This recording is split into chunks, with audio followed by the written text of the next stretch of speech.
Story by Dinesh दयालु। मिट्टी का प्रभाव। इस कथा को अवश्य पढ़ें। जिस भूमि में जैसे कर्म किए जाते हैं वैसे ही संस्कार वह भूमि भी प्राप्त कर लेती है। इसलिए गृहस्थ को अपना घर सदैव पवित्र रखना चाहिए। मार्कंडेय पुराण में एक कथा आती है। राम लक्ष्मण सीता जब वन में प्रवास कर रहे थे। मार्ग में एक स्थान पर लक्ष्मण का मन कुभाव से भर गया, मति भ्रष्ट हो गई। वे सोचने लगे, कैकेयी ने तो वनवास राम को दिया है, मुझे नहीं। मैं राम की सेवा के लिए कष्ट क्यों उठाऊं? राम जी ने लक्ष्मण से कहा, लक्ष्मण इस स्थल की मिट्टी अच्छी दिखती है, थोड़ी बांध लो। लक्ष्मण ने एक पोटली बना ली। मार्ग में जब तक लक्ष्मण उस पोटली को लेकर चलते थे तब तक उनके मन में कुभाव ही बना रहता था। किंतु जैसे ही रात्रि में विश्राम के लिए उस पोटली को नीचे रखते उनका मन राम सीता के लिए ममता और भक्ति से भर जाता था। 2-3 दिन यही क्रम चलता रहा। जब कुछ समझ नहीं आया तो लक्ष्मण ने इसका कारण राम जी से पूछा।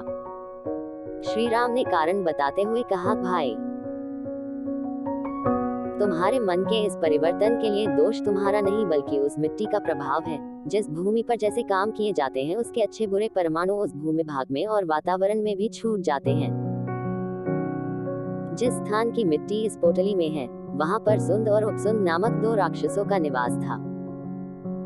उन्होंने कड़ी तपस्या के द्वारा ब्रह्मा जी को प्रसन्न करके अमरता का वरदान मांगा।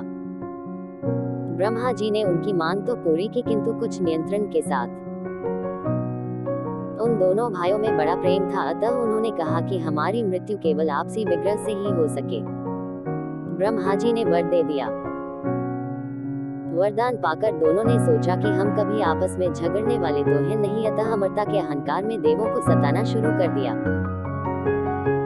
जब देवों ने ब्रह्मा जी का आश्रय लिया तो ब्रह्मा जी ने तिलोत्तमा नाम की अप्सरा का सर्जन करके उन असुरों के पास भेजा।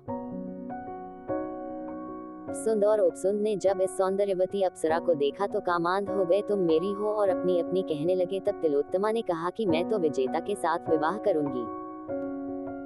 तब दोनों भाइयों ने विजेता बनने के लिए ऐसा घोर युद्ध किया कि दोनों आपस में लड़के मर गए। वे दोनों असुर जिस स्थान पर झगड़ते हुए मरे थे उसी स्थान की यह मिट्टी है।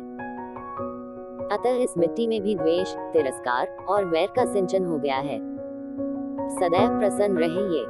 आपका दिन मंगलमय हो। इस कहानी से मिली शिक्षा को अपने जीवन में जरूर अपनाएं। प्रेरणादायक कहानियां प्राप्त करने के लिए हमारे चैनल से जुड़ जाएं। अपने दोस्तों और रिश्तेदार तक जरूर शेयर करना।